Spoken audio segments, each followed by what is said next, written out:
Hey everybody, I'm Ed Piskor. I'm going to be your resident page turner for this issue. I'm Jim Rugg. This is Cartoonist Kayfabe, where we're going to be examining Wizard Magazine, number 5, January 1992, ringing in the new year. Great year, 1992. A lot of comics action. I was thinking about us in relation to that term kayfabe, Jim, and how we would fit into like a pro wrestling rubric. You know, what would our archetypes be? And you come out far rosier than I do, I have to say, man. Obviously, you would be the baby face, I would be the heel. But if I got more specific with it, I think you would be considered a white meat baby face, a la Terry Taylor or a Robert Gibson. Of course, this can go sideways, and you could end up a Red Rooster. Yeah, it's not a great... I don't love the Terry Taylor comparison. But for me, the best that I can probably do would be to become a chicken shit heel manager. At best, I get to be a Jim Cornette. But at worst, fucking Harvey Whippleman, dude. Anyhow, Wizard Magazine number 5, Ron Lim cover. Not his best piece of work. Very simple drawing. The quality of this cover, to me, resides in the coloring, right? We assume airbrushing on all these covers. It works perfectly for Silver Surfer. He drew a lot of pages this month, man, so... We won't roast him too hard. We won't cut a promo too hard on him right now. Now comics. A ubiquitous inside front cover ad for the most part.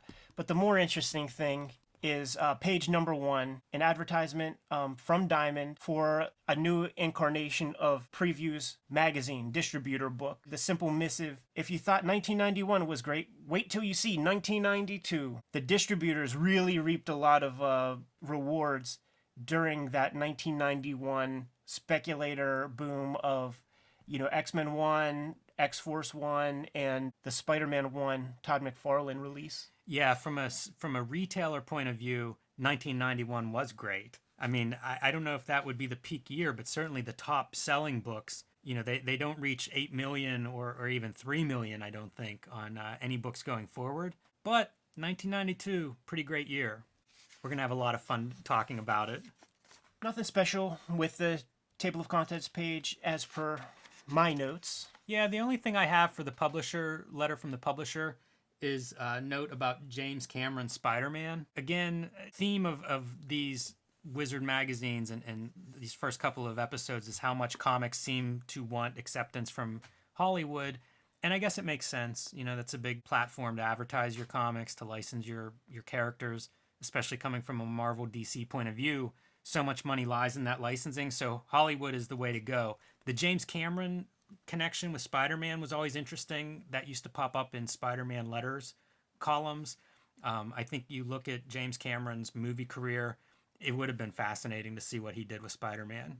That was a big visionary filmmaker, made a lot of great movies. I kind of would be curious to see a superhero movie by him. Chris Claremont told me a story. He and Stan Lee went to go visit James Cameron to sell his company the idea of doing an X-Men film. Chris goes with Stan. They sit in the office. They talk a little X-Men. James Cameron says, "I have no idea what that is." And Stan Lee kind of jumps up and says, "But we have Spider-Man too." That is what James Cameron connected with. But the conversation that got them out to James Cameron's offices was the promise that it would have been Catherine Bigelow who would have been the director of the X-Men movie. And we've seen the amazing work that she's done with flicks like, Zero Dark 30, I believe. In my world, it's Point Break. Dig it. But it would have been awesome to see what she would have done. Chris Claremont's idea for who should play Wolverine, this dude named Bob Hoskins. Do you know Bob Hoskins? He played Mario in the Super Mario Brothers movie, and he points to some earlier film where he was wearing some kind of like a tank top t-shirt and had a berserker rage in some movie. Interesting. Other noteworthy part, this image, Gareb, Todd McFarlane, and Rob Liefeld, prophetic. They will dominate Wizard for the next year, 2 years. Like that is certainly a good photo for the start of 1992. Starting here and now, we'll make a tally as the episodes go by, and we'll count the number of McFarlane Wizard covers and the number of Rob Liefeld covers. So right now, we're early in the game. There's only been 5 issues, but there's been 1 McFarlane cover. We will keep a tally on every episode. And Rob and Todd, we should point out, rocking the denim. Todd is Canadian, so we can forgive his fashion choices, but, Rob was kind of following along and not shy about rocking that Canadian tuxedo. Big Bob again. I would point out their clearance, warehouse clearance, Fantastic Four 347. The Art Adams, Walt Simonson trilogy. Great issue. It begins, the clearance, man. Yes. How are these retailers going to get rid of the 30,000 copies of Wonder Man 1 that they ordered? Atomic Comics ad, regular advertiser in Wizard Magazine. And again, we see artwork by Spar, this time Death and Sandman. As we've stated before, I enjoy his ad art. Yeah, for sure. I'm always pleasantly surprised and always curious to see what his next illustration is going to be. And I'll be honest, I might be a little bit sad when they stop. When we stop seeing these ads in Wizard. Silver Surfer, History by Pat McCollum. It's just a very simple synopsis or overview of the Silver Surfer character. I could give a shit about this. There's not one mention of creative team. The name Jack Kirby is not mentioned once. This is for the fanboys. Continuity. It's disappointing because that original Silver Surfer story is one of my favorite Marvel comics of all time. I'm talking about the Coming of Galactus, the Fantastic Four, 48, 49, 50. I believe so. It's such a fantastic story that, here we are decades later, and then decades later again, still talking about this character. I'm a giant fan of that comic as well. And Silver Surfer, he's the Herald of Galactus, but in that original comic, you remember Galactus sends a creature to Earth to kind of survey the scene before he sends the Herald, and the name of that creature, the Punisher. Oh, man. The other popular character at Marvel. Right. Here we have an interview with the cover artist, Ron Lim. In pro wrestling parlance, Jim, where would Ron Lim fit on your supercard? Not very high. This is near the peak of his success, which would possibly be maybe a European title win. Yeah. So not even quite Intercontinental champ? Maybe a very limited run, possibly hardcore title. Ron Lim's an interesting... I'm glad to see this interview with him. It's interesting to consider him kind of in the context of who we've seen so far in these interviews and where comics are going to go. Ron Lim is somebody I was aware of at this time. I had bought a couple of issues of Silver Surfer. I found his art very attractive. It wasn't my favorite comics. The cosmic stuff was not something I read a lot of.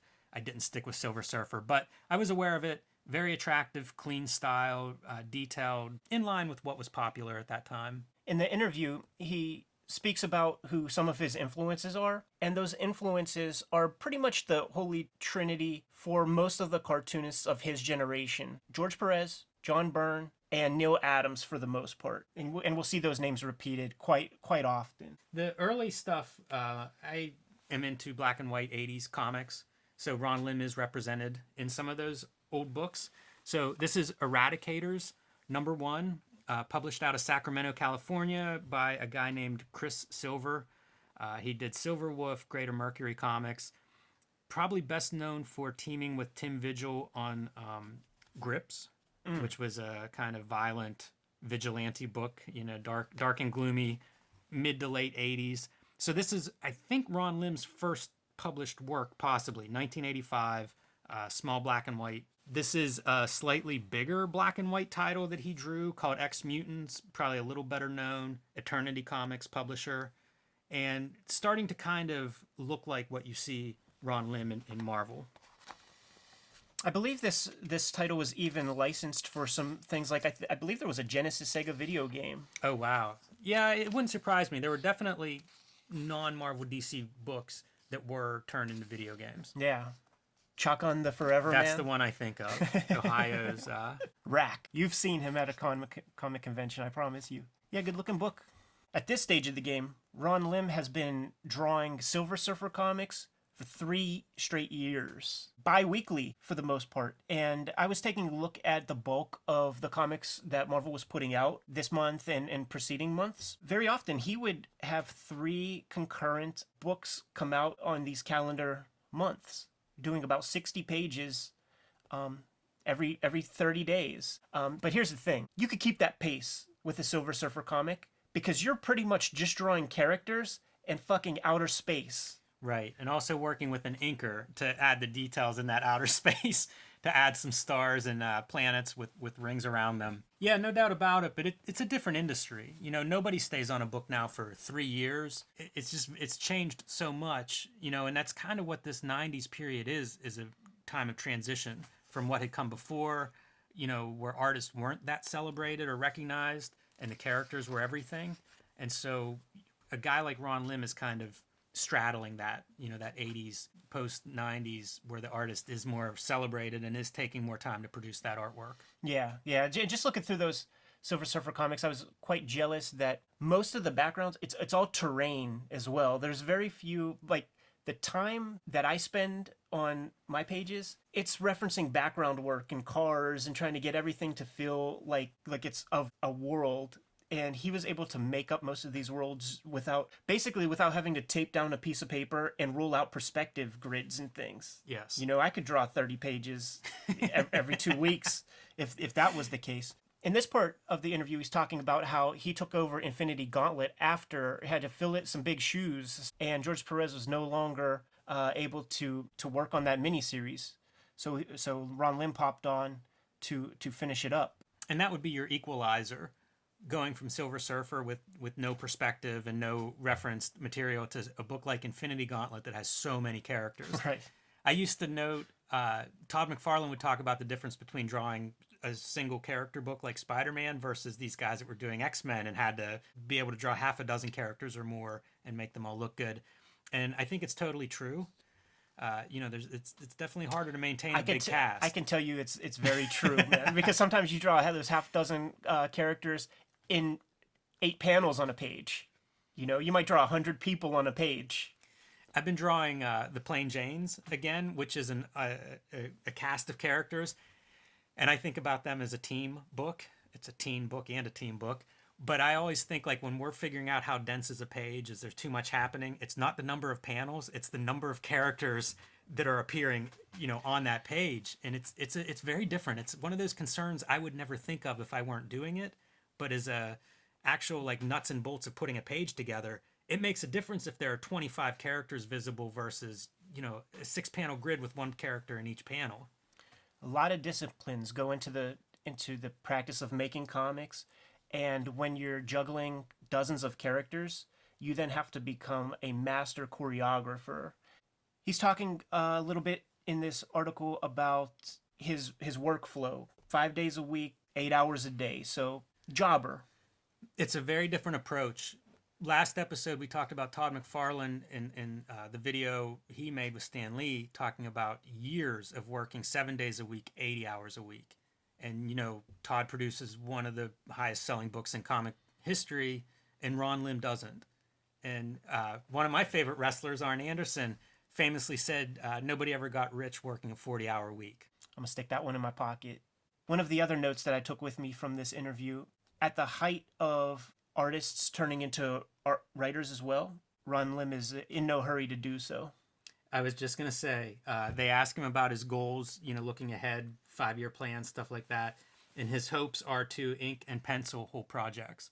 Again, like going back to that idea that like comics were made a certain way for decades. And around this time, that shifts. You know, guys start to want to write their own material, want to create their own characters and books. And I don't see Ron Lim expressing that point of view. You know, some of its vision, and look, there are a lot of pencilers I admire that are just pencilers, but it's a different mindset than I want to make the whole thing. I want to be responsible for all of it. I want to own it. I want to take the risk.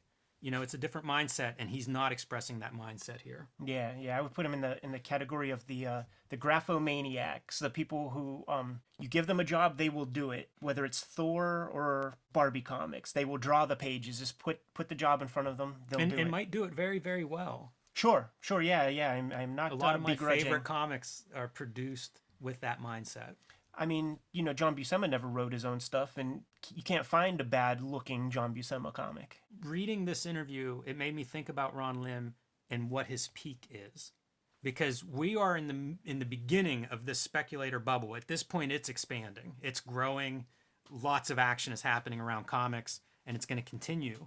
And so a lot of the guys that we see, Todd McFarlane's gets bigger. He's selling Spider-Man, and he's the top of Marvel a year ago. But I mean, now he's directing a feature film. He's had an HBO series of his characters. So like some of these guys are growing with the industry. And I wonder with Ron Lim, what do you see as his peak? Because I don't remember a lot of Ron Lim beyond this kind of time period. I think you hit the nail on the head. It's this era. Perhaps it was a career misstep not to write his own stuff. And then I think Ron Lim went into just commercial work, storyboards and things like that after this. Art director.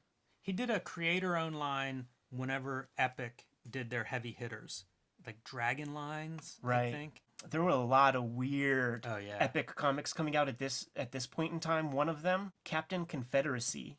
I know that title. That's another book I've never read. Now we have this piece about Galactus. Did you ever read Hitchcock Truffaut? Some of it, yes. This may sound pretentious, but we're going to go there anyhow, so fuck you. There's a part in their dialogue where Alfred Hitchcock is talking about the people that he calls the plausibles. They try to over-rationalize the stories, and it's not a term of endearment. The plausibles are the audience members who just take all the fun out of the gimmick. They're not fun to talk to at parties. They're fucking lame because they overthink things. And that's what this article is here. They're talking about, well, if Galactus was, it really existed, and Earth's gravitational pull, like, yanked on him this much, he would, be unwieldy and blah, blah, blah, and it would take him this long to eat Earth, and it's nonsense. If I'm comfortable just breezing along and moving past this nonsense. Yeah, I would say it's called hungry humor. It's not funny at all. And then the production sucks. Even if you want to read it, like, right. I can't even see it right. from my side angle here. Like, yeah, you cannot it's read not into very that good. spine. Not very good. Yeah, it's garbage. We're going to move along, Kayfabers. Oh, we're going to move along to a pretty awesome article about Peter David. His career has leveled up since he was able to get the writing duties on X Factor. Yeah, I was super into Peter David at this time because the Hulk was possibly my favorite Marvel book at this time. Del Keown drawing it. Oh, it's glorious stuff. So dope. But Peter David wrote the Hulk for years. And, 5 years at this point. Yeah, and so... this was an X book. I was all, gung-ho with that energy, so I was excited by Peter David at this time. He describes that it was a two-edged sword in a way because the X editors came to him, said, hey, man, you want to write X Factor? And he's like, yes. And then they saddled him with a ton of characters he didn't give a fuck about. And he's talking about how he was going to try to make that work. And one of the characters that they wanted to saddle him with and make part of the team was Legion, who's now sharing wild success with a FX show and everything. And Legion is a nutcase. And he couldn't figure out how to make it work. So eventually the ex-editors gave him a call and they were just like, Peter, is your heart set on including Legion in the team? And he was saying that, he would rather not have that character on the team. So they asked him, who would you prefer to fit that role of the arrogant misanthrope or whatever? And he chose Quicksilver. And he goes in deep here for paragraphs about the virtues of Quicksilver as a character. I actually quite liked it because it's a real insight into how Peter David's mind works as a writer. And frankly, it's something that I think I could use for myself. The way that he frames it is, the lady who's too slow in front of you at the post office, or the guy who's counting his coupons in front of you when you're at the grocery store line. That's everybody on Earth for Quicksilver. Yeah, it's a very good description. It's a very good characterization for somebody with that power. It reminds me of Alan Moore. There's a scene in Swamp Thing where they're in the Justice League outer space thing, and they're describing each of the heroes in almost godlike terms. And they describe the Flash as being he lives his life in a statue, hallway of statues, or something like that. Yeah, that's good. Peter David was, one thing I remember about him at this time is he was thought of as funny. He put a lot more humor in his comics. And that's a breath of fresh air at this period. Everything's grim and dark and gritty. Rip-offs of Airplane jokes. Don't Call Me Shirley and stuff like that. Pepper his Hulk and X Factor. I don't know that it holds up, but it was appreciated at the time. Letter column would be full of people praising it. And he did have kind of a very practical, down to earth approach to these characters, like looking at them through I don't want to say a blue collar lens exactly, but there was a piece of humanity he was trying to kind of bring out in these characters, which I think is a good approach for X books. I think in a lot of ways, Chris Claremont did that. And the artist, which I don't know if he talks about Larry Stroman's art. I don't think he even mentions the guy's name. Stroman's the guy who drew this first run of his X Factor issues, and I really like that art. It was quirky and strange, and in a way I think is a good fit for Peter David's sense of humor. Just back to Peter David's Hulk run. He wrote that series for about 12 years. It's a good haul. Everybody talks about the Claremont run, but a dozen years is incredibly respectable. He did a lot with the character too. When he started, the Hulk was the Gray Hulk. He would turn into the Hulk at night, and then he brought the Green Hulk back, and then there were like internal struggles as to like what's the identity of this character, or what do these different characters represent. So he brought some stuff to that character. A character that, if you look at the history of the Hulk, there's not a lot of character development. Peter David's writing segment is probably one of the first big chunks of character development on that character, which is pretty good for a character that was around for 25 years before Peter David shows up. I seem to remember some comic where the Hulk is a nightclub bouncer or something. That's what he was when I started reading it. Joe Fixit, Mr. Fixit. Yeah, in Las Vegas. And Jeff Purgis, I think, was the guy's name that drew it. I like that art as well. I like that version of the Hulk. And that was when I started reading comics, and it was interesting to me because it was a disconnect from what I thought of the Hulk, right? Green and angry. And it was a totally different version because he was smart and he had, he's kind of a badass at night running around. Very fun comics for me at the time. And exciting because it was like new and different. We should mention too, besides Hulk and X Factor, he expresses an interest in writing The Little Mermaid, which he does go on to do. Strap in, folks. This is where shit gets a little weird. He threatened physical violence to the editor-in-chief if they end up doing a Little Mermaid comic, that he has to be the guy to write it. Len Wein goes back to just writing comics, that doesn't want the editorial gig anymore. New editors come in, and he gives them the same rap about, I'm gonna punch you in the head if you don't let me write a Little Mermaid comic. I identify with this character so much. But then he expresses some trepidation because the comic has to be a prequel, because obviously if it's not, then she's not even a mermaid anymore. It only gets to be a miniseries, unfortunately. But if the series did well enough, there would be a second miniseries. Yeah, he was a jack of all trades. Now we're getting into a really fun piece. Yes. Of the article. We are at the height of artists becoming writers, working on their own books, but not only working on their own books, primo high-end characters, being trusted with Hallmark characters of Marvel. Yeah, this stood out to me as well. Peter David would go on to kind of feud with this development, and in particular Todd McFarlane. I think that they would go on to have like debates at comic book conventions, which is pretty fun. But some of his quotes here are, "This is a dangerous trend," and the editorial, by backing up the artists instead of the writers, are sending the message that writing doesn't matter. This is the beginning of that feud with Todd McFarlane.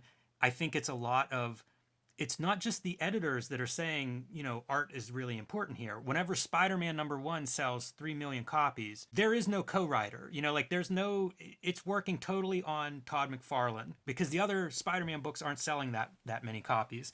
And so it feels like sour grapes to me, this complaint. He expresses disappointment in the fans for supporting such a thing. And it's interesting to me that McFarlane's the guy that gets singled out. John Byrne did it in Wizard #4. Peter David's doing it now. Meanwhile, X-Force and X-Men outsold Spider-Man, but those books both have a scripter. And so maybe they fly under the radar where Todd McFarlane's like front and center. Right. It makes perfect sense. He makes the claim that if writers then wanted to go on and draw a book, that the editors would require them to submit some penciled pages before they got the keys to the kingdom. And he makes the suggestion that editorial do that with the artists who become writers.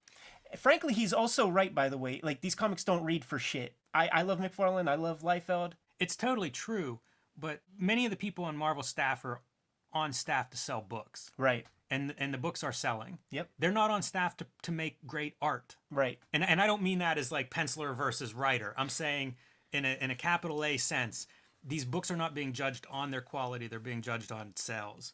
And these are record sales numbers that are happening, and they are being driven by the artists. And Peter David's background with Marvel was in sales. So it's strange to see him take this stance. He has to know what we're saying is true. I think that's a good place to leave this one. This is the portion of the show where we mangle Andy Mangle's name, if that's not how you say it properly, with his Hollywood Heroes article. And Jim, I could give a fuck about Star Trek in any way, shape, or form, and I confess I really didn't even look at this. I'm not a Trekkie either. I was hoping you would carry the ball on this one. Fuck it. Advance Comics, getting into the hotline game. Did we talk about this before? Was Advance Comics a distributor? They were a distributor. They were, I think Capital City's catalog was Advance Comics. So Capital City was the other big distributor besides Diamond. Diamond had previews. Capital City had Advance Comics, and they were basically the same thing, a giant big catalog of everything that's coming out that month. But we also talked about the speculator phone calls, and this is the same deal, man. $1.99 the first minute, 99 cents for each additional minute. Find out by calling what's coming out, what's in the store, what new comics are arriving each week. You know they read that shit really slowly. Oh man, it's incredible to me, these hotlines. Comics was that big at this time. In the area that we're doing this podcast right now, we moved here when I was about 13, 14 years old. And within a 1 mile radius, less than a mile, there were 3 comic shops. So whenever people lament the closing of comic shops, like I don't cry about it that much because a lot of these shops that close are these like Ralph Cramden-like schemers who are just like serial entrepreneur people who get a whiff that there's money in comics, and then when they discover that there's not the money that they thought in comics, they shutter business. So I'm never crying about that. I like this phone line. It looks like internet address, www. We segue into a pretty great interview with Walt and Louise Simonson. I'm not comfortable calling her Wheezy. Yeah, I've never met her. Exactly. Like, I don't call anybody by their nickname unless I give them the nickname. It feels disrespectful. So at this time, Louise Simonson is writing Man of Steel, and she has a Power Pack special that she's going to be writing with June Brigman on artistic duties. And for the first time in 16 years, Walt Simonson is kind of just floating around and doing a bunch of like one-off comics specials, an annual here and there, but first time he doesn't have a monthly task. Both of these people have tremendous reputations. You know, two of the nicer people in comics. And I have had the good fortune of meeting Walt Simonson a couple of times at shows, and even witnessing different acts on his part of kindness to fans that would like kind of run him down in the aisle in front of, you know, nearby where I would see it happen. Super gracious guy. He taught for a while at the School of Visual Arts. I'm not sure if he still teaches there or not, but you know, I've had friends who were students of his. That same story. You know, it seems like he's just a good guy. I believe he shared studio space in the early to mid '80s. There was a pretty famous studio setup that included at different times Frank Miller, Howard Chaykin, Bill Sienkiewicz, and I think Walt Simonson was part of that group. Yeah, I think so too. You know, when I think of his work, I think of innovative layouts, very strong, awesome Jack Kirby influence, an eye towards design, which he kind of combined, I think, with John Workman, the letterer, on like his Thor books and maybe a lot of his books, that those two kind of fed into each other. A lot of geometry, a lot of hard angles and a lot of circles, organic ink style, I feel. Yeah, I think he brought illustrator influences into his work too, which may have come from somebody like a Howard Chaykin. I do have a confession to make. His signature is supposed to be in the shape of a dinosaur. I don't see it. Oh man, that's one. I think it's the coolest thing. You're gonna have to trace it off for me, and like, you know, we'll put it up on screen or something. My first thought when I think of him is Thor. I think he rose to prominence with Manhunter at DC Comics, but Thor is the one that I always think of. We were talking about Ron Lim drawing Silver Surfer for 3 years. I think he did Thor for like 5, wrote and draw it. Incredible, you know, like people just don't have that kind of continuity the ability to work on a monthly schedule for that period of time is unbelievable. The interviewer's kind of questioning them, asking what it's like to be kind of a comics tandem. The only sense of jealousy I ever had in comics so far was when you and I were at Heroes Con in North Carolina, and we're getting some lunch, and in comes Sarah Dyer, and her partner is Evan Dorkin, and she's just talking about like writing comics with Evan and how that goes. So she splits, goes brings him a sandwich, and then in comes Carol Hernandez and like Gilbert Hernandez, of the famous Hernandez brothers, and they're just talking about comic book families, and I was like, I want a comic book family. It's the only time I ever felt jealous, and that was totally sparked again just reading about their rapport and how they kind of share their brains and can talk about this stuff sort of constantly whenever they co-write projects. It's almost like a narrative corpse where, say, Walt is just typing away for a while and then he just can't take anymore, so he passes it on to Louise, and she does a bunch and kind of re-edits what he did. Plus, as a writer artist, Walt appreciates having like one of the smartest editors in comics at the time at his close contact. I was going to say disposal, but that would be an awful term. It's pretty fantastic. I think about my own behavior in making comics, and I think if my partner was a cartoonist, we wouldn't be partners very fast. I think it would be brutal. Like, I need a break. And if my wife were a comics editor or somebody that I could be passing work back and forth or putting in front of, it would just never shut off. So they may be more professional and able to turn that on and off. But I always get a little nervous at the thought of like, oh, put another cartoonist in my house. Thinking about the trend of artists becoming writers, Walt talks about being in the comics game, drawing comics for 8 years before he even kind of deigned to try and write and draw a comic. And I don't know how that corresponds with his relationship with Louise Simonson. Like, maybe does he feel a little bit more confident writing a comic knowing that he has an editor who's not going to like allow him to look stupid? It could have been a tougher process. Like John Byrne had made that transition.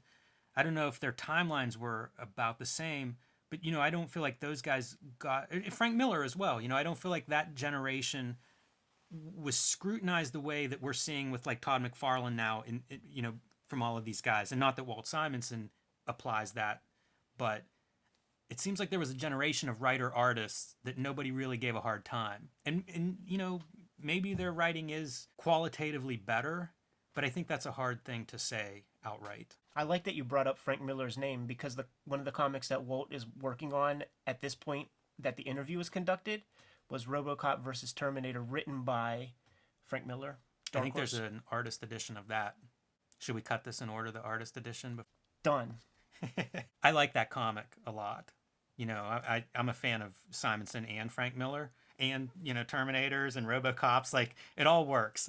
That's a fun comic. Mike Carlin has a process where he sequesters Louise and Roger Stern and Jerry Ordway and Dan Jurgens kind of in a room, and they bat out maybe even 2 years worth of material, because these 4 Superman titles, one comes out a week, and there's a big overarching story that has to play out and segue into each and every one of these comics. So she just talks about that process. It sounds like a nightmare to me. It sounds very kind of uncreative in a lot of ways, where you're saddled with a pretty rigid set of circumstances that you have to try to write your way out of. But I could also see that it could be a fun exercise as well, I guess, thinking about it.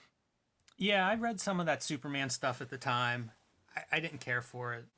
I don't know, man. That weekly, it seems interesting in theory, but that's a lot of people that you've got, creative people that you would have to get together that were producing, a certain quality of work. And it's a big ask. I always think the assembly line comics, you're very lucky whenever it syncs up and it's like, wow, it's a good writer, it's a good artist. That's a rarity. If you look at all the comics that have been published. So for the Superman weekly to work, you need that to happen at least 3 out of 4 of those, and it's too tall of an order. Not a horrible concept, but I don't think they're there yet. I'm surprised somebody doesn't do it now with the idea of the writer's room being almost like a television show where you would have a team of writers working closely together. You know, and especially like art-wise now, there's so many artists. You could put together a team of artists the same way you put together a writer's room to make it look homogenized and work. I'm not saying that's how I'd want to work, Sure. or even that that's what I'd want to read, but I'm surprised that one of these big companies with the big characters hasn't done something like that. I think it would probably need, for it to be effective, I think proximity needs to happen. They need to be able to look over one another's shoulder and, you know, go to lunch together and to really get these things to gel. And there's just, comics does not work that way. So we start to get into where the comics market is and the state of the art form. And I think this is some of the most insightful stuff that we've seen so far. This is like one of the first interview with like true intellectuals and people who have like a real foresight and hindsight into like the comics business and everything. So Yeah, and this is where you can see two comics professionals having these conversations, you know, after hours. They've talked about this before this interview showed they up. formulate their ideas in a really brisk and like cogent way. The first comment is Walt says he sees comics going from reader to consumer market, and explains that what that means is they're collectors, they're speculators, they're not even necessarily reading the stuff, which is very, very different. You know, Louise says form has become more important than content, and that the audience is just boys between 12 and 16. She's talking about me. Exactly. That's what Me comics too. are being made And for. probably most of this audience that's listening to this damn podcast. That's probably true. Walt goes on to speculate about how this will end. And he says, he compares it to the black and white explosion. We've seen it all before, he Another says. piece of comics history I love. It's basically, you know, that's the 80s post Ninja Turtles. And he said, quote, "We lost some major distributors in the aftermath." We're gonna watch this unfold over the next couple of years in these wizards. It's true, and one of Louise's prognostications for setting off this bust will be when a store can't sell their 30,000 copies of this comic or that comic. And you and I have been to a shop or two. One specifically comes to mind where we walked past 3 pallets of Youngblood 4. One of the little tongue-in-cheek things that Walt says about the whole phenomenon is that there are now retailers who have a bag to sell you that you can put your already factory polybagged books into, so that you never have to worry about the polybag being disrupted or damaged. Yeah, so many bagged books. Again, the guys who figured out Mylar bags, that's who won the speculator boom. The other thing that Louise brings up about what would probably bring about the bubble bursting will be when these teenage boys try to sell their Spider-Man ones for a certain price and realize that those books will not be moving at that price. They're not going to be as investment-minded in the future. This is where shit gets even better, man. Yeah, talk about smart and foresight. We see Louise talking about wanting to get into doing books for people other than teenage boys. Right. And she cites specifically Sweet Valley High and the Babysitters Club. Now before you go there, because I know where you're going, but she at Marvel, they tried to make this happen at Marvel, and it just fell apart. So it never happened with Marvel. Continue. So, you know, cut to now. Comics collapses at some point and comes back as through graphic novels and manga.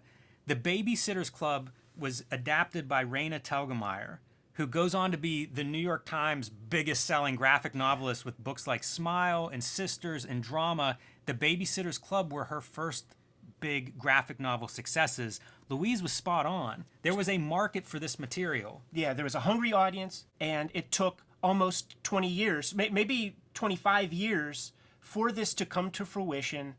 Raina Telgemeier, she sells hundreds of thousands, if not millions, of these Babysitters Club comics, and that for Scholastic, who is the publisher, and that gives the publisher more incentive to try some of her singular work. She writes and draws Smile, and that goes crazy gangbusters. she is Judy Blume to a new generation of girls, and the fact that there is no New York Times bestseller list for graphic novels is because it would only be her and fucking Robert Kirkman's Walking Dead comics on this list. Nobody else. Maybe Saga will pop on once or twice, but that's it. You know, a lot of our professional brethren are salty about there not being a New York Times list, but that's the reason. I got to hit it once, and I was up there with 5 Walking Dead books, and the rest were Raina. More power to her, man. For sure. She mentions there are a lot of people out there who want to do romance comics. The same version here, you know, she's talking about, like, let's serve more audiences, wider market, and nobody listened for over a decade. Jim, I don't know about you, but I don't give a fuck about this either. 0. Boom. We're going to skip it. Science Fiction Heroes Part 1, The Man with the Ray Gun. A DC-specific article just talking about how sci-fi bled into their comics brand after a while. After the superhero trend, which was a trend. A lot of people forget this. Late 40s, after World War II, superheroes were kind of petering out and making way for more genre-specific stuff that would mirror film and westerns, crime, like noir type things, romance, horror, little kid funny animal comics. They dominated the industry basically until Marvel comes back. In the beginning of this article, I actually quite like this article, and I look forward to part 2 and I guess next issue. The earliest parts of this article talks about how sort of the earliest kind of sci-fi heroes that showed up in comic strip form, Buck Rogers, and how what a lot of people don't know is that a lot of fandom really precedes the comic book, and sci-fi fandom had their own conventions, their own fanzines, way before comic books were even a thing. So we're talking about people who'd go on to become famous authors. Ray Bradbury, Otto Binder, Harlan Ellison was a part of sci-fi fandom, and in those early days, to be a fan of both sci-fi and comics, like they had a specific name. They called you a double fan because it was like unheard of that you would be able to be a fan of both things. I always like whenever hardcore fans, nerds, look down their nose at somebody else's fandom or geek specialty. I think that's the funniest thing. And I'm sure I'm guilty of it. I do too. I was going to say, maybe we did that 5 times this episode. I think comic book people are good for it for cosplay. Yeah, that's for sure. It always surprises me. Like, in my mind, it's like, how can you throw rocks? Like, it's nothing but glass houses here, but plenty of people do. The famous DC editors, Julie Schwartz and Mort Weisinger, they started off in the fanzine market, you know, making 50 copies of a thing. Interesting note, I watched this documentary about H.P. Lovecraft. I really got into his writing the past couple of years. Yes, I know he was a bad and terrible guy. H.P. Lovecraft's work only came out in the pulp magazines that preceded comics. It was Julie Schwartz who brought those stories to Arkham House to get their reprints. So there might not have been reprinted paperback editions, and H.P. Lovecraft might have died on the vine with the pulps if it wasn't for Julie Schwartz kind of repackaging his work. It's interesting to think about that, you know, maybe one person is the reason that somebody goes on to be very known like H.P. Lovecraft and very influential. And it could be, you know, I think several times this happens. One person discovers or keeps alive or makes the connection between, you know, publisher and an artist that they like.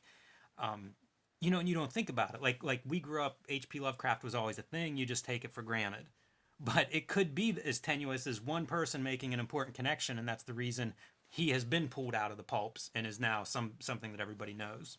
There was a famous Malcolm Gladwell book called The Tipping Point, and they described the different kinds of people required to create a quote-unquote tipping point. And at that stage, Julie Schwartz would be what Malcolm Gladwell considers a connector, a person who knows this person and can connect them with this entity to then move a cultural phenomenon forward. And H.P. Lovecraft is nothing if not a cultural phenomenon of a sort. The first sci-fi hero that Julie Schwartz and Mort Weisinger bring to the table is Tommy Tomorrow. Backup story in Real Fact Comics. and eventually goes on to become a regular feature in Action Comics, drawn by the late great Virgil Finley. That was my note.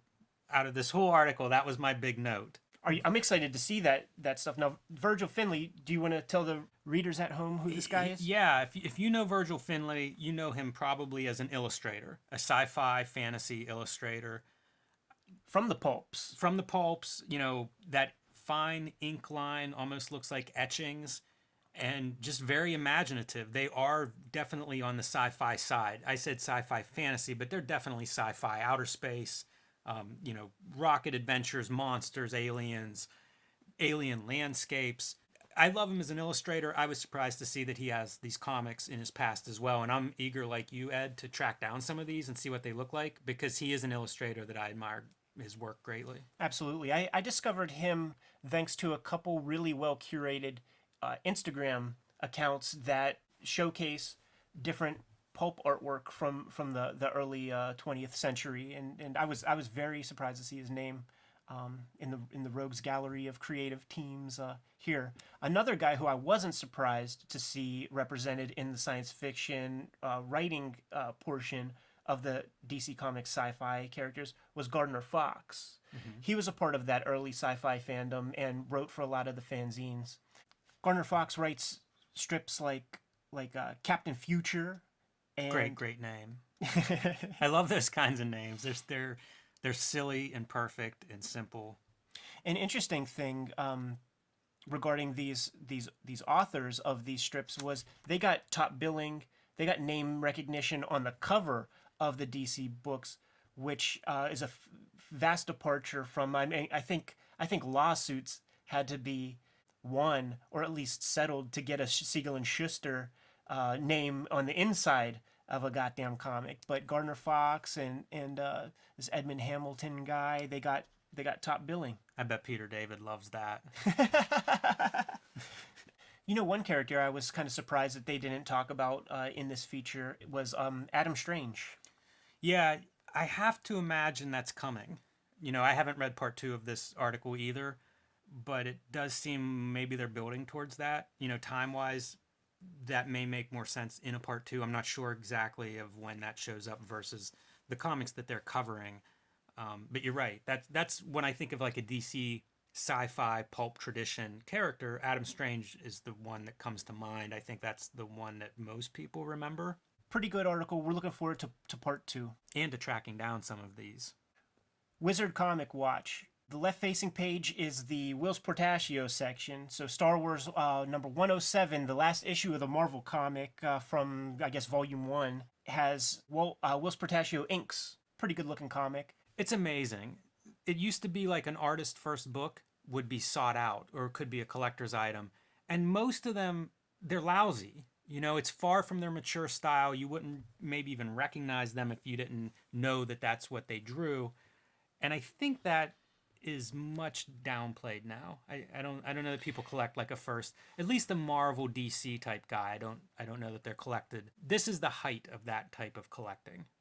Yeah, sure. I guess you're right. I just think of myself personally, and I am always most fascinated by the humble beginnings of an artist's career and the final years. Like, that's always the most interesting looking material to me. Once they hit their stride, those comics are always examined to death. We know them like the back of our hands, and in a certain way kind of played out to me. So I'm always excited to take a look at an artist's first comic.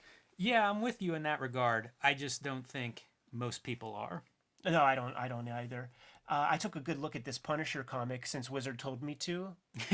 Some really fun storytelling in there. Like Whilce, before he really like jumped on the Jim Lee train in terms of like molding his art style, heck of a storyteller. I mean, he did the job. Yeah, Mike Barron wrote this Punisher comic, and like Keith Giffen last episode, Mike Barron basically draws a quick and dirty version of his comics when he writes his scripts. You and I have a friend, we'll talk after, who has a couple complete Mike Barron scripts. Oh wow! And I believe in PDF fashion. So You might be able to. Yeah, I'd be down for looking at those. I was on a panel with him in Denver a couple years ago. Interesting guy. I know him a lot from Nexus. Yeah, for sure. A book that I admired for Steve Rude's art, but also enjoyed the stories. Interesting comic writer. Wrote a lot of Jademan comics. He would do the translations. Right. Yeah, so that's pretty good. I used to hear stories about Jim Lee and Wills. They would do signings together, and they were both doing Punisher. Jim Lee was doing Punisher War Journal, and Wills was doing Punisher, and very competitive, as everybody is. So pretty soon they're doing like full body drawings of the Punisher on comic backing boards, and their lines are queuing up and stuff, but trying to top each other. Man, imagine getting in that signing line. Like that'd be a pretty good take-home keepsake. Just as an artist, I never fall for that trap, man. You're just getting a quick head sketch. Like if I'm a stripper, man, you're just getting a quick nipple peek, man. Fantastic Four number 67 is a comic to be watched because it's the first appearance of him. Him, yes. Oh man, I thought we were going to do like a third base kind of gimmick. And of course, him becomes Adam Warlock, and Adam Warlock is somehow like resurrected or something in this humble issue of Silver Surfer, I guess number 48. I took a look in that issue too, and that's where I realized like, oh, Ron Lim doesn't have to like really like bust his ass on backgrounds or anything, because the entire comic, it's Silver Surfer and a bunch of these other satellite characters, whoever the fuck they are, kind of climbing a mountain. And it's not even like an Earth mountain. It's some made up shit with a weird horizon that you don't have to rule perspective and everything. And then they come to That's the gig, man. That's what I'm saying. Like you could draw 40 pages of that in a month, no problem. Plus the fact that it was probably written Marvel method, so you don't have to like extend yourself, because it's like, okay, there will be no cars on this page because I'm not going to like plot the story to include such things. All right, let's grade some comics. Next, the poster for this issue. In case the cover wasn't big enough. Wonder what the percentage is of people buying this magazine back in the day and pulling these out and hanging them on the wall. I bet nearly 100. I had all the posters from Wizard Magazine up on my wall when I was a 13-year-old boy. Nice. Toying around with our resident Pat Sajak, Brian Cunningham. Once again, these articles are very thin because there just isn't product coming out. So the article that Mr. Cunningham is writing is basically about the best Christmas he ever had and how he got every single thing he wanted this one particular Christmas. So we can twist this article into a little Q&A session, man. And I wonder, Jim, do you have off the top of your head like what was the best Christmas present situation, Red Ryder BB gun type shit you ever done? Yeah, I'll give you a good one. This maybe is the worst, not the best. And spoiler alert for any young children that are listening, or I guess parents that have young children listening, get them out of the room. So when I was about 6, I decided I understood how Christmas worked and that Santa Claus wasn't real. I always wondered why you were so cynical. So I put all my chips to the middle and I decided I was asking for one toy. I wanted a Bigfoot truck. It wasn't remote control, but it was automated. It was battery operated. There was like a gear shift in the back of the truck to make it go or whatever. And it was, there were always like popular toys every Christmas. This was one of the popular toys and I wanted it. What year? 84? Oh man, 83, 84, somewhere in there. So I just laid it out. This is the only thing I want. And not 100% sure Santa Claus was bullshit, but I thought I knew what was going on. I was seeing him at too many malls, too many places. It just didn't add up. Parents, their answers weren't consistent. So I wake up Christmas morning, run down the stairs. There's one box, and it's the right size, and it's wrapped in newspaper and tied with Baylor's twine. You're gonna make me cry. I lived on a farm when I was 6, so I am just focused on this box that's the right size, and I am not putting together the contextual clues that something's wrong. I just see a box that should hold the toy I want. Rip open the first there's a letter my parents insist on reading that explains that I haven't been good this year, and so all the good paper was used on the good kids, and the ribbon was used on the good kids and whatever. And it's like, I'm 6. I don't care what this letter says. I'm ripping into this package, get it open, and it's a lump of coal. Waterworks, man. Oh, It was bad. It was bad. Let me give you a hug, man. I had a neighbor who was just had a sick sense of humor. So he put this together, and somehow my parents let this happen. Wow. But I am crying Christmas morning, just crying my eyes out. And so they had to relent and show me the gifts. And sure enough, I got the Bigfoot truck. But man, that's a real tease. That's a tough real morning. That's an emotional roller coaster for sure, man. I'm sorry, Jim. There you go, bud. Kayfabe. Lump of coal. Damn, I was going to tell a story about like my best Christmas. The Game Pro video game licensed article section. This Turtles 2 is called This Turtles 2 is not the Turtles 2 arcade game for the NES, which was like the arcade port, which was fucking awesome. This is some Game Boy shit that we don't care about. I'm putting a call out to the Kayfabers out there. Let me know how to import this video game footage, and we could do slightly more robust, quickie reviews of these video games because I have them all, basically. This is a section that could use color. Wizard. 1992 Wizard editors. Get us some color screen captures in here. Great Eastern Conventions, comic book convention, the biggest convention of the year, New York in big block type. And guess where the convention's being held at? New Jersey. Fun. I always like seeing the guest lists for these shows, and that's a pretty good guest list. You know, Jim Starlin, Neil Adams, Mark Bagley, a lot of big names there. Neil Gaiman, although I guess at this time Neil Gaiman was not what we know as Neil Gaiman now. It's early days of Sandman. He's building quality body of work, but doesn't probably have the following that he has. You know, will grow. Joe Kubert, Mike Zeck. It's a nice list. I like Mark Schultz on this list. Cadillacs and Dinosaurs. This is before that was a cartoon. So he's just an indie cartoonist who's getting recognized here. So pretty cool. There was always a rumor when I went to the Kubert School in the year 2000, because New York never had like really big shows.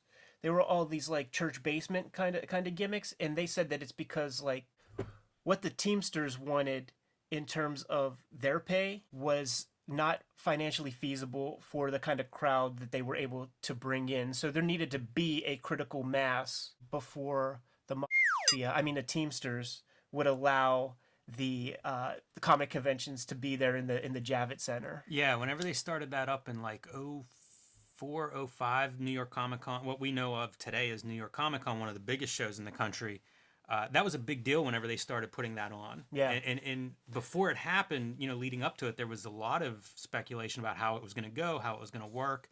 And there were some hiccups early on, but in terms of crowd response, you know, that show's been a tremendous hit. I remember always thinking, like, this city's supposed to have everything. There's like 15 comedy clubs that I'm walking by. Like, where's the big comic convention? Yeah, it is interesting. Comic book intelligence quotient. Future cartoonists did not worry about this section either. Might give it a quick glance, but this is not what I was reading Wizard for. Not at all. We're going to move forward. Wizard of Cards. There's a delivery date for the Jim Lee X-Men cards, which to me is one of the high points in the trading cards. Good call. And I think we'll talk about those more as Jim Lee gets into Image and Wildstorm. Trading cards became a big part of that business and sort of that studio that he set up. And I think a lot of it probably came from the Jim Lee X-Men cards, which come from the Jim Lee X-Men book. You know, I think that was a phenomenal success and something he carried with him for another 10 years. Picks from the Wizard's Hat. A list of the hottest books shipping in December. And many of these books did not ship in December by months. This is certainly one of them. It came out like not well into 92, but a couple months into 1992. Warlock and the Infinity Watch, drawn by Angel Medina, who I remember from the old Megaton comics that Gary Carlson published. Did he have a cup of coffee at Spawn at some point? I could be wrong on that, but I feel like he bounced around in a couple things, but nothing with a big lasting mark. Right. Which is too bad because I actually quite like his artwork. Hearts of Darkness, #1, like the biggest contrivance of Marvel up to this point. Take the 3 most popular characters that you have that aren't Spider-Man, Ghost Rider, Wolverine, and Punisher, and concoct some weird kludgy situation to get them all to team up and vanquish evil. And evil in in this comic is a character called Blackheart, Mephisto's son or daughter or something like that. Written by Howard Mackey. Once again, like always written passable comics that you could read, enjoy, and forget about 2 seconds after you read them. That's a good way to describe that stuff. Ghost Rider, writer at the time of this, hot book, but those books don't, story-wise, I don't point to those and say, hey, read this issue or this storyline. Yeah, not at all. Drawn by John Romita Jr., the storytelling chops of John Romita are expert level for this comic. Really beautifully drawn. But since Art Adams and Jim Lee did what they did with the Wolverine character, JR's Wolverine costume looks really old-fashioned. Interesting color on this book, though. Klaus Janson inking? Klaus Janson inking it. Was he coloring it too? I'm not sure, but it was a unique kind of color. I bought this book at the time that it came out. I loved all these characters. And I was a fan of John Romita Jr., but it was a different style. It was clearly different than what Jim Lee and Rob Liefeld, these guys who were being inked with pens and lots of hatching, you weren't seeing that, but you were seeing very solid forms. Probably for me, whenever that peaked, would have been like the Punisher Warzone that he drew. Shortly after this, probably within the next year or so, he does a Punisher Warzone, and I can remember the figures were just like square almost. They were so voluminous, and it was very unique, very interesting. Kind of a hybrid between the old traditional Marvel style, house style, if you will, that would have been the legacy of John Buscema and Jack Kirby, and then with something that was a little bit new and different. I was always a fan of his work, and this isn't the best comic. I don't remember it being too special. Blackheart was a kind of generic, like, I don't know, spiky stuff sticking out shape. Right. So a little bit disappointed considering it was a bunch of characters that I loved. The transition sequence when Danny Ketch turns into Ghost Rider is really good in that comic. It's really fucking metal. Yeah, you'd think that would have been the great thing in the movies, like practical effects, Fangoria kind of cool. Yeah, get Greg Nicotero on the hook for that, man. The other Romita Jr. stuff that I would have known at this time was the Daredevil run that he did, that Al Williamson inked and Ann Nocenti wrote. And they featured like one of my favorite stories of that run, and I can point to favorite stories in that run, was Mephisto. Yeah. Daredevil goes to hell, and like Silver Surfer shows up. For me, that was like some prime John Romita Jr. Batman, Master of the Future, which is said to be a sequel to Mignola's Gotham by Gaslight. Interesting. I did not read this. I didn't read it either. I like Eduardo Barreto. I like his work, but the only kind of Elseworlds story that I have that he did Batman-wise is the one where Elliot Ness is called Batman and smacks people with a Louisville Slugger. Wow.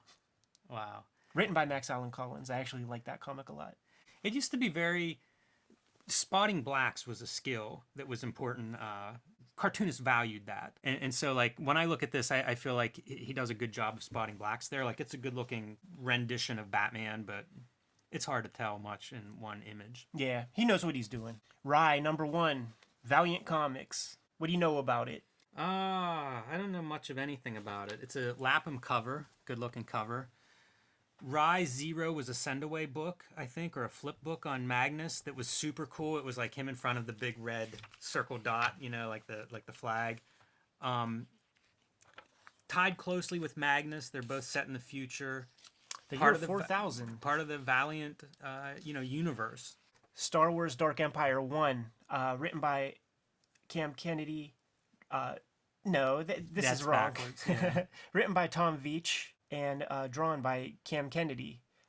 Around this time, Cam Kennedy drew a Punisher story that was top notch. And I did read Dark Empire. I could recommend it. The color's really weird on that, though. I wonder if he colors it himself. I think so. I think he did an epic book called Light and Darkness War that I think he painted. Did he come out of like 2000 AD? He did. British scene. Yeah. I have a couple really good Judge Dredd stories that he drew.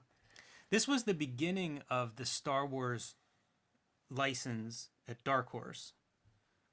That seemed like an interesting period because this is whenever it didn't look like there were going to be any Star Wars sequels, right? If you were a Star Wars fan, this was a pretty good place to get your fix.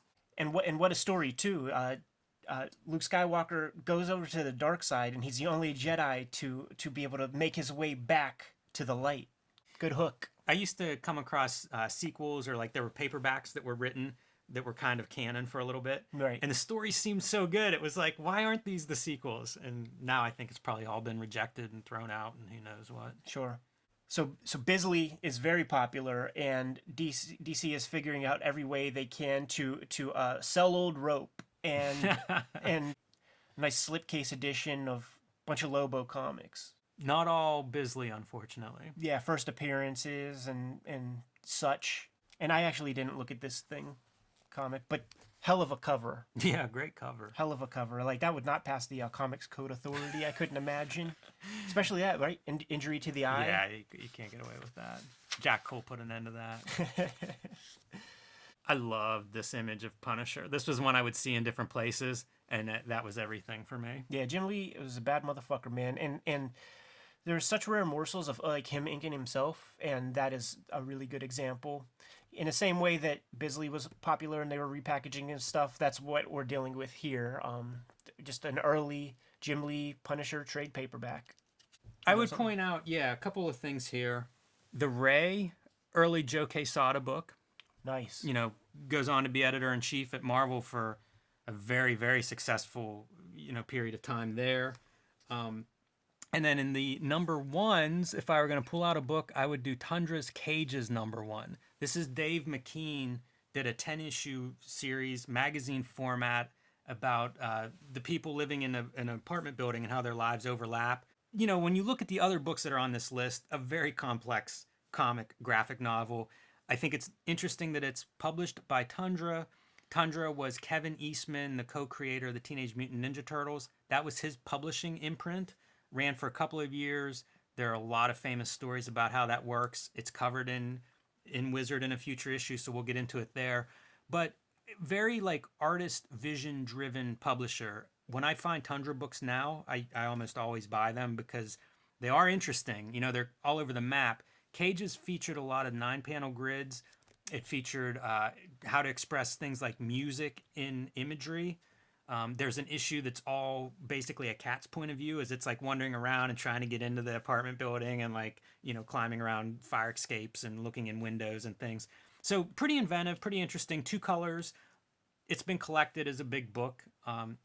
Very interesting comic. And the drawing I find beautiful, especially, again, if most of what I'm looking at is X-Force, the drawing in Cage's is such a more natural and expressionistic style than anything else I was seeing at the time. And the reason that I was familiar with it, I found a copy of Cage's at a flea market for $0.25.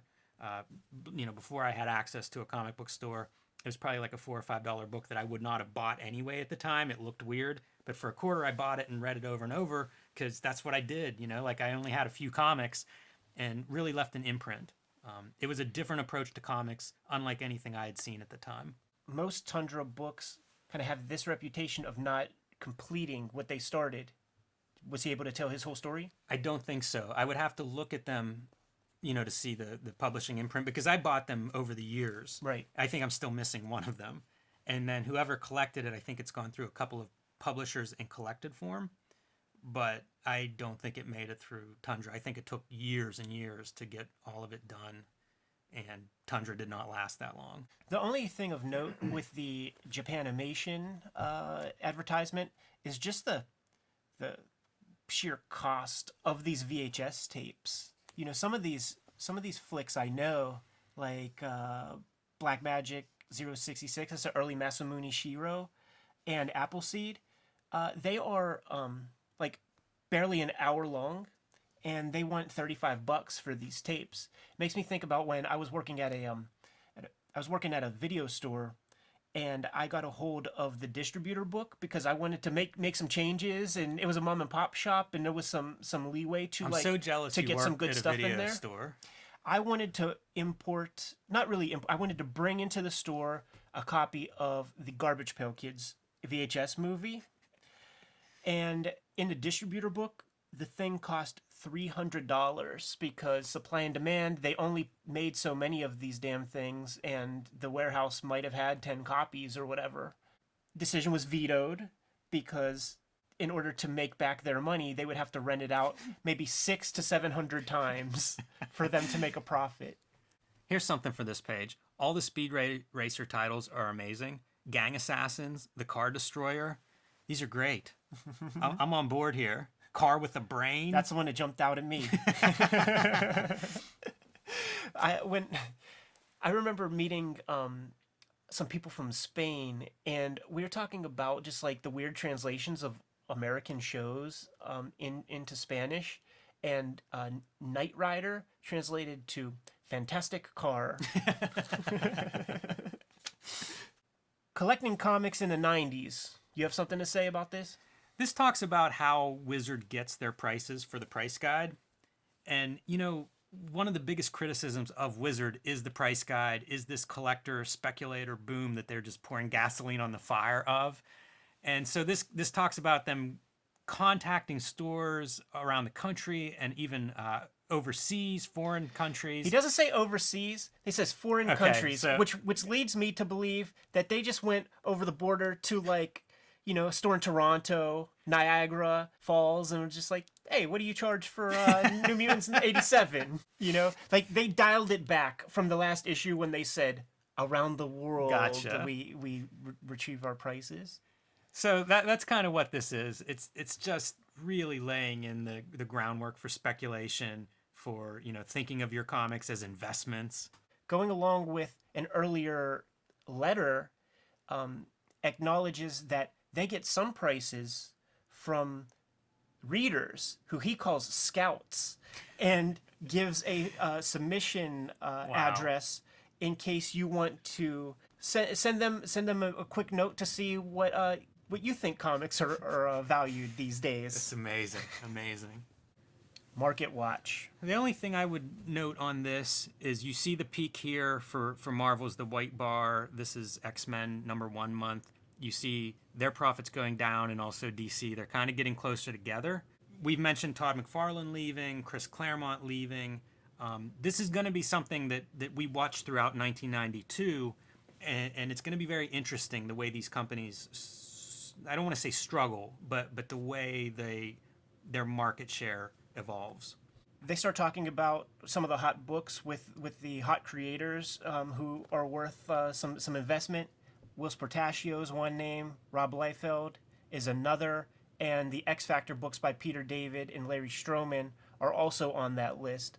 But right here, they're talking about a few young artists to keep an eye on. Dale Keown and Sam Keith. Wow. A broken clock is right 2 times a day, Jim. Yes. Here we see mention on the horizon. Punisher Warzone is coming up soon.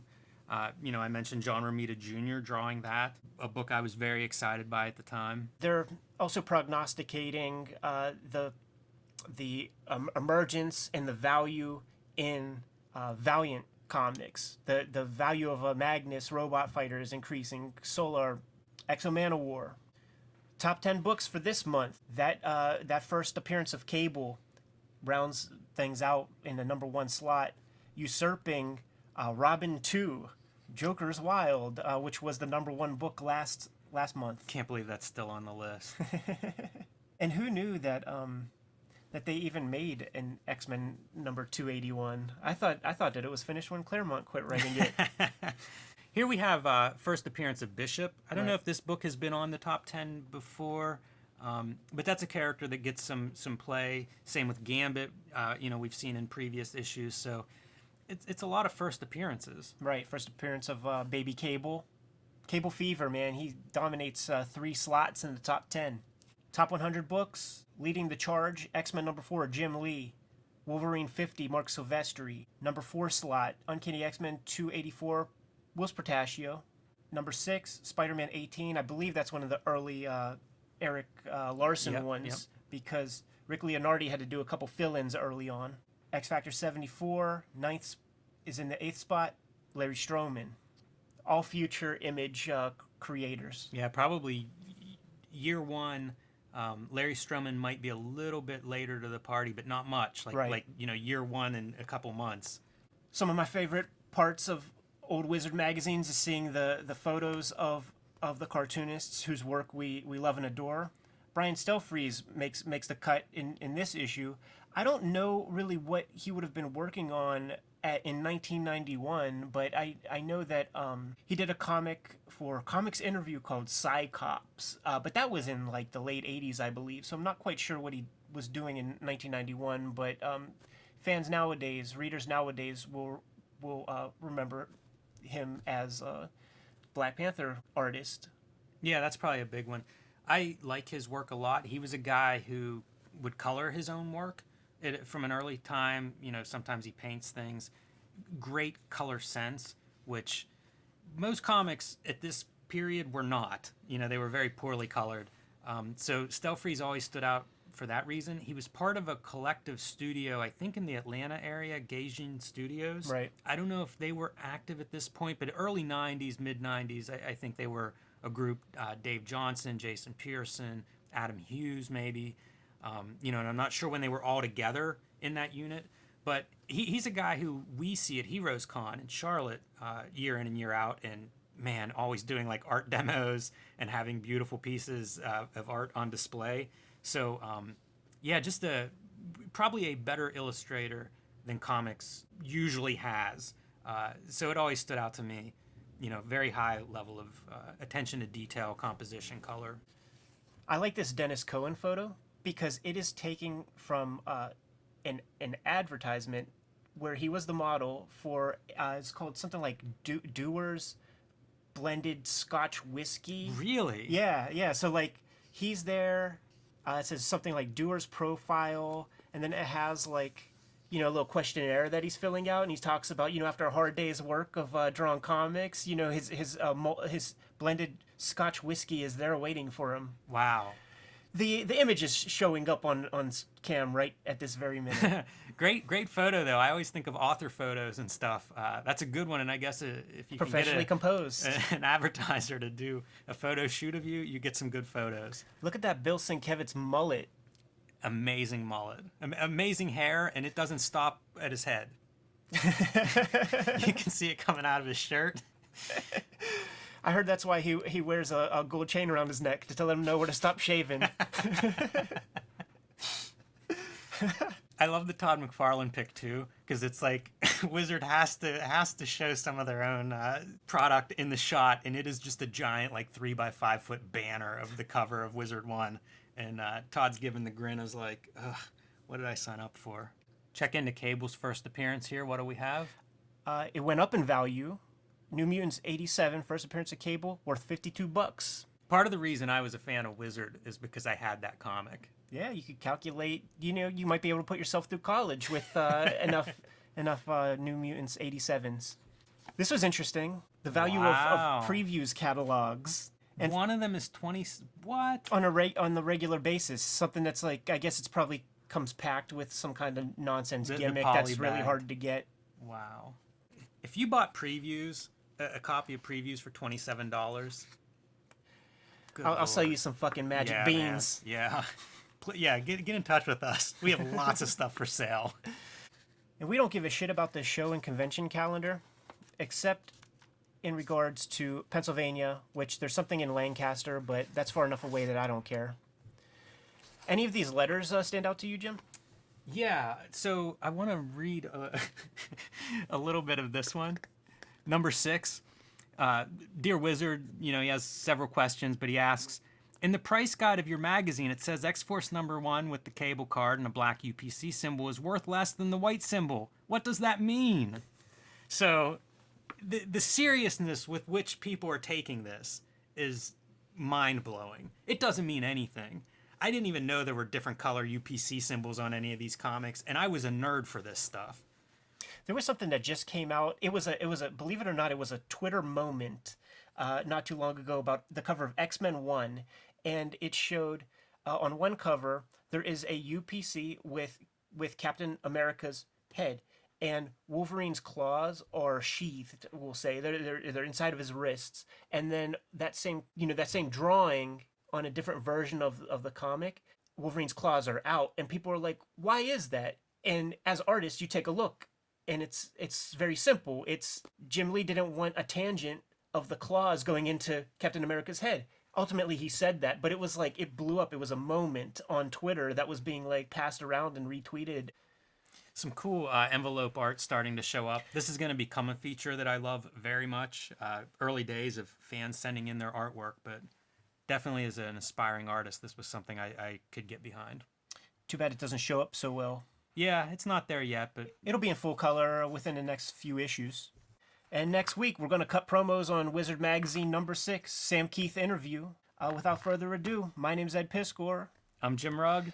And follow Cartoonist Kayfabe. Subscribe to the YouTube channel. Share it on your Facebook page. Share it in your Twitter. Let people know about it. Once we get 1,000 subscribers, we're going to be able to do some live episodes with a chat feature here on YouTube. Follow us at cartoonist.kayfabe on Instagram, at cartoonkayfabe on Twitter.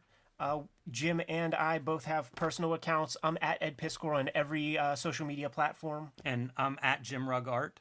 We'll see you here next week as we dissect and get into Wizard Magazine number 6. Peace.